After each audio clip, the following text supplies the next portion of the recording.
राष्ट्रवादी चिन्ह आणि पक्ष अजित पवार गटाकडे निवडणूक आयोगाचा मोठा निर्णय। निवडणूक आयोगाविरोधात शरद पवार गट सुप्रीम कोर्टात जाणार। शरद पवार गटाकडून शरद पवार स्वाभिमानी पक्ष, शरद पवार काँग्रेस आणि मी राष्ट्रवादी या नावांचा विचार सुरू, तर उगवता सूर्य, कपबशी सूर्यफूल आणि चष्मा या चिन्हांचा विचार सुरू। राष्ट्रवादी आमदार अपात्रतेचा निकाल मेरिटनुसार देणार, विधानसभा अध्यक्ष राहुल नार्वेकरांचं वक्तव्य। तर निवडणूक आयोगाच्या निकालाशी या प्रकरणाचा संबंध नाही, नार्वेकर यांचं विधान। पुण्यात उद्या शरद पवार गटाचा मेळावा, शरद पवारांकडून पक्षाचं नाव आणि चिन्ह गेल्यानंतर प्रथमच मेळावा। मेळाव्याला जयंत पाटील करणार मार्गदर्शन।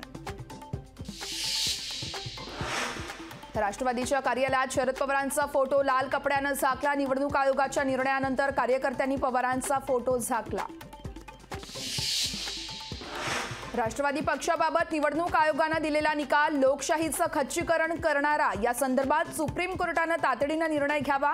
कायदेतज्ञ उल्हास बापट यांची निकालावरती प्रतिक्रिया। निवडणूक आयोग भाजपचं विंग झालं, असंवैधानिक पद्धतीने निवडणूक आयोगाचा निकाल, पण शरद पवार आमच्या सोबत आहेत। निवडणूक आयोगाच्या निकालानंतर रोहित पवार यांची प्रतिक्रिया।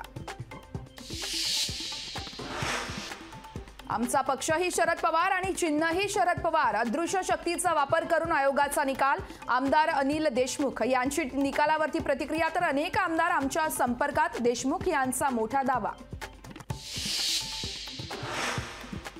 निवडणूक आयोगाचा निकाल म्हणजे लोकशाहीचा वध, निवडणूक आयोग मोदी आणि शहांचा, संजय राऊतांची निवडणूक आयोगाच्या निकालावरती प्रतिक्रिया।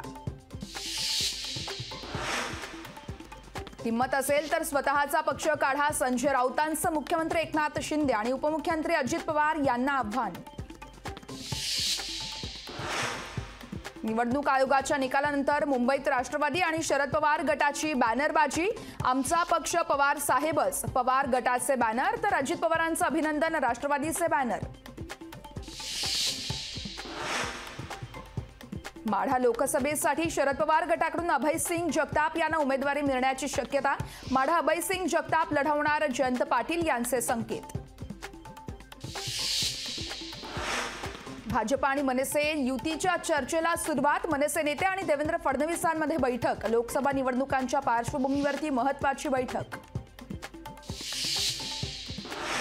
कोल्हापुरातील दोन्ही जागेवर ठाकरे गटाचा दावा, कोल्हापुरातील विद्यमान खासदारांचा पराभव होणारच। ठाकरे गटाचे उपनेते संजय पवार यांची प्रतिक्रिया। रत्नागिरी सिंधुदुर्ग लोकसभा मतदारसंघासाठी भाजपकडून मोर्चे बांधणी। रत्नागिरी सिंधुदुर्ग लोकसभेच्या जागेवरून शिवसेना भाजपात वाद। छत्रपती संभाजीनगरच्या शाळेत विद्यार्थ्यांसमोर शिक्षकाचं मद्यपान, पालकांनी आणि विद्यार्थ्यांकडून संताप व्यक्त। शिक्षकावर कारवाई करा, पालकांची मागणी। कटोलमध्ये देवेंद्र फडणवीसांच्या कार्यक्रमात गोंधळ, श्रेय वादावरून फडणवीस आणि अनिल देशमुख यांच्या समर्थकांचा गोंधळ।